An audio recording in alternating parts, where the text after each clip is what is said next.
ได้แล้วเป็นวะเบิ้งโอ้ปลาอย่างเงี้ยปรากฏเนาะแล้วสุดท้ายเขาก็ได้ปรากฏแล้ว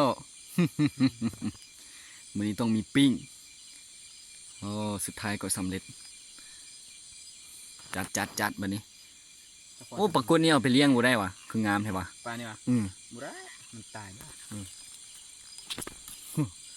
มีย่างได้ปลานี่บ่เลี้ยงใกล้ๆดูใส่ยังวะมันค่อยเปิดไฟมันใกล้ฮะๆโอ้เรียบ ถึก ร้อ ตัวหนึ่ง ปลากด ถึกอยู่ บัวเรือแล้วดิปิ้งอย่างนี้ ตัวเดียว ของ เห็น สำเร็จ ยำคนนี้นึง ไปเอาซองบอลใส่ได้บาทนี้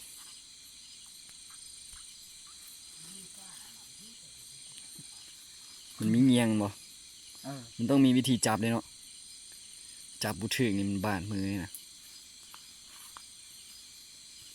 เอาไว้คืนมันนี่ ปรับนี่ให้เรา เอาจับสูดู